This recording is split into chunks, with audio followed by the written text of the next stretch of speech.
So what is it that the National Commission of Women, the NCW, has said about the Bilkis Bano case, where the gang rapists of Bilkis Bano, the murderers of a 3-year-old child, the murderers of 14 others, which included, mind you viewers, a 1-month-old baby as well.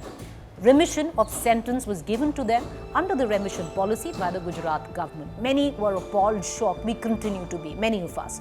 But a lot of us have been constantly looking at the National Commission of Women to possibly step in and maybe suo moto take cognizance and possibly appeal to the Supreme Court, appeal to the centre to revoke the remission of Bilkis Bano. So has the NCW said anything at all? Nothing.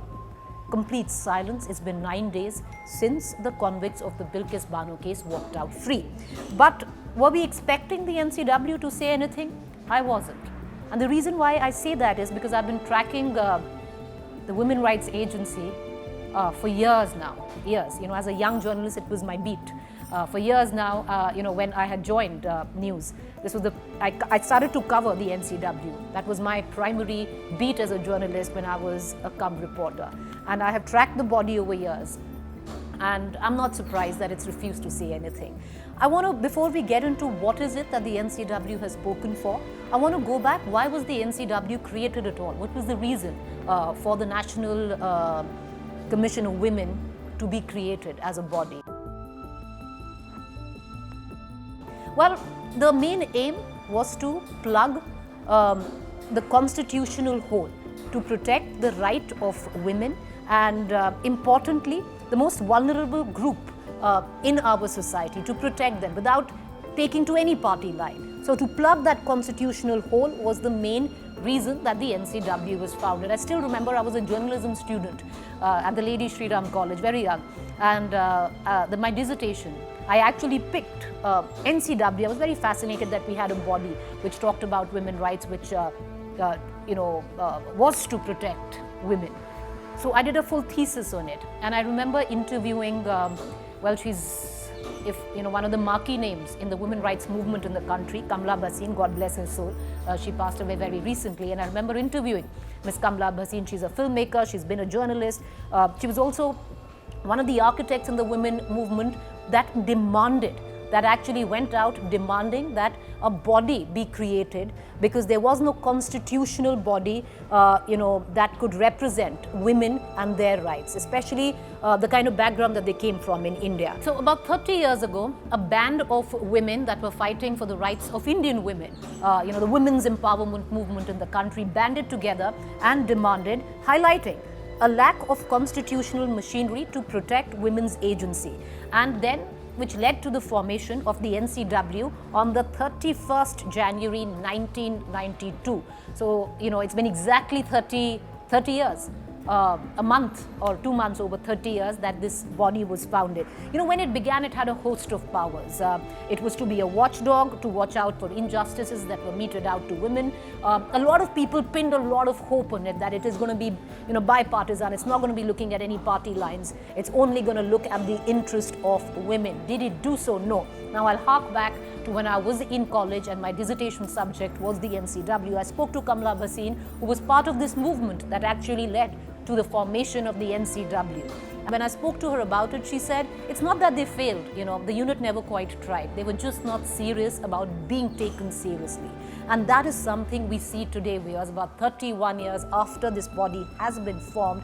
When you look at it, all it has become. And I don't want to sound partisan. It's not just in this particular regime of the BJP. Since it was founded, all it has become is just a tool to propagate the narrative of the ruling party. Whether you like it, whether you don't like it, that is what this body has become. It's toothless.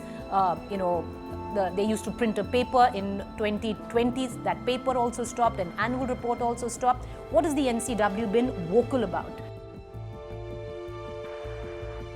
So let's go back, and why I say that the NCW is refusing to say anything about Bilkis Bano. But over the years, what has the NCW been known for? At times they've actually been known for making highly insensitive and anti-women statements. I'll give you an example which will maybe somewhere down the line make our viewers understand that it's just not possibly the BJP's regime, because they've messed up royally, to say it crudely.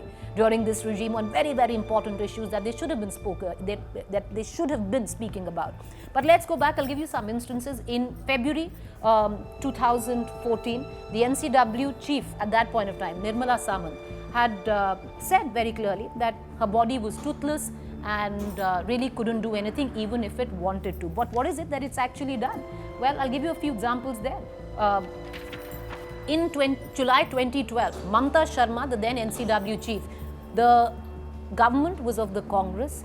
When she gave a statement about a rape that had taken place, she said if women dress conservatively, then women don't get raped. Because this was a woman who headed the NCW. 2009, Nirmal Venkatesh, she was a member of the NCW, not the chairperson, and I still remember this was the Mangalore pub violence. A lot of women were beaten up, possibly with the way they were presumably were dressed. One thought the NCW would take a hard line on it. At that point of time, Ms. Nirmala Venkatesh, member, went ahead and said that they were correct, that these women were dressed provocatively, therefore they deserved what they got. I remember the Badaun case, when these two sisters were found hanging on a mango tree in Badaun. At that point of time, I remember I was anchoring. NCW member Chandramukhi Devi had gone ahead and said if these girls had not gone out alone, then possibly they would not have been attacked. So this is the kind of language we've heard from the NCW, which has been appalling. But let's not just talk about these particular cases. Now, in the recent past, where has NCW been vocal about? One hoped that at least, Fig Leaf come out and say something about the Bilkis Bano case, criticize the VHP members for garlanding, welcoming with sweets the rapists of Bilkis Bano, the murderers of a 3-year-old child, the murderers of a 1-day child in the same incident, and 14 others.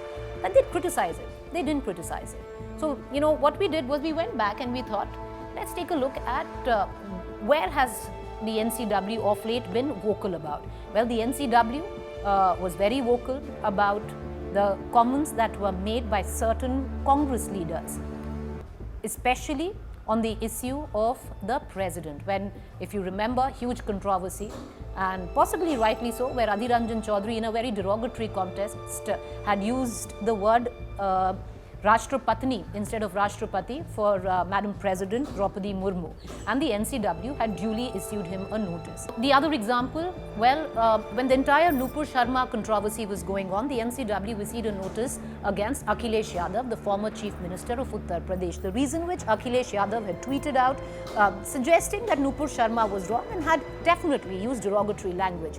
The NCW claimed that he was trying to incite violence against her and the UP police should duly take action against her. What have been the other instances that they've been vocal about? Well, some instances regarding Kerala, where the Kerala Sessions Court had used highly derogatory language, where they said that sexual provocatively dressed women pretty much said that they were inviting sexual assault. So these are the few recent cases where the NCW has been vocal about. The NCW has also been very vocal about a Rajasthan Dalit woman who was beaten up. Once again, the opposition in this case called and said that why aren't you talking about other issues in other states? Well, the NCW also spoke about the Hyderabad gang rape case, and it should have spoken about the Hyderabad gang rape case. It spoke about the Nadia rape case in West Bengal. They should have spoken up about the Nadia rape case. The NCW also in detail spoke about the alleged rapes that took place after the TMC came to power in West Bengal as possible retribution violence, and they should have spoken about it. So if the NCW has spoken about all these cases, one should have hoped or would have hoped that the NCW would have been very vocal about the Hathras case, the Unnao rape case, and other rape cases like the Bilkis Bano case, but they were not. There were conspicuous silence that came from the NCW on the Unnao case, right now Bilkis Bano. In Hathras case, the NCW was, after weeks of pressure, of civil society pressure, finally coerced into coming out with the statement against the BJP IT cell head Amit Malviya for saying it was illegal for Amit Malviya to post a video of the gang rape victim of Hathras because the identity of the victim cannot be revealed. And it wasn't just about Amit Malviya. Digvijay Singh, Congress leader, was also in that same notice. So was actress Swara Bhaskar. So this is all that's come in terms of the limited criticism that has come from the NCW when it goes down to the ruling government, prompting many to ask that has the NCW as a unit become a tool in the hands of whichever government nominates its panel? I would say yes, because it's not a function of this government, it's been a function of every government since this body was formed in 1991. If one was to ask me, I would think that it's time that we shut this unit. It's not just toothless, it's farcical, and possibly look at building something new. This was to be a think tank to come up with women rights ideas, to uplift women. This is not what was the final aim for the likes of Kamala Bhasin, who wanted it to be a tool for women empowerment, not political empowerment. For more informative videos like this, keep watching India Today News Mo.